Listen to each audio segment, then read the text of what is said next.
Faraday's first law of electrolysis. देखिए ये क्या होता है, amount of substance deposited or liberated at an electrode is directly proportional to amount of charge passed through the solution। ठीक है, देखिए मेरे पास क्या है, एक इलेक्ट्रोलिटिक सेल है जिसमें क्या भरा हुआ है, इलेक्ट्रोलाइट यानी कि इलेक्ट्रोलाइटिक सॉल्यूशन भरा हुआ है, जिसमें हम दो इलेक्ट्रोड लगा के रखे हुए हैं। ठीक है, एक राइट साइड जिसको हम कैथोड बोलेंगे जहाँ पर रिडक्शन होता है यानी कि गेन ऑफ इलेक्ट्रॉन होता है, और एक लेफ्ट साइड जिसको हम एनोड बोलते हैं जहाँ पे ऑक्सीडेशन यानी कि लॉस ऑफ इलेक्ट्रॉन होता है। ठीक है, और इन दोनों इलेक्ट्रोड को हमने एक डीसी सोर्स यानी बैटरी से अटैच करके रखा, जोड़ के रखा हुआ है। बैटरी के निगेटिव वाले पार्ट से टर्मिनल से कौन जुड़ा हुआ है, कैथोड, इसलिए निगेटिव पे है, और बैटरी के प्लस टर्मिनल से जुड़ा हुआ है हमारा एनोड, इसलिए ये प्लस पे है। ठीक है, यहाँ पे वैसे बना हुआ है।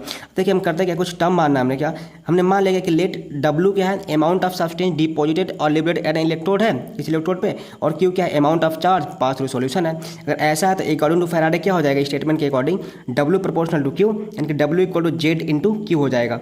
हम जानते हैं क्या कि क्यू भाई चार्ज क्या होता है, करंट इंटू टाइम होता है भाई, आई क्या है, current pass to the solution हो जाएगा, और टी क्या है, टाइम कितने टाइम के लिए पास हो रहा है, टी है टाइम, तो इसलिए क्या हो जाएगा डब्ल्यू इक्वल टू जेड, अब क्यू जब आई इंटू टी, तो जब W equal to Z I T हो जाएगा। अब जेड क्या है, जेड को बोलते हैं प्रोपोर्शनलिटी कांस्टेंट बोलते हैं। ठीक है, ये होता है, इसको क्या कहते हैं, इलेक्ट्रोकेमिकल इक्विवेलेंट बोलते हैं। ठीक है, इसी को हम बोलते हैं Faraday first law of electrolysis, जो कि किसी करंट के पास होने से यानी कि चार्ज के पास होने से होता है। ठीक है, thanks for watching, like share and subscribe my YouTube channel knowledge brain.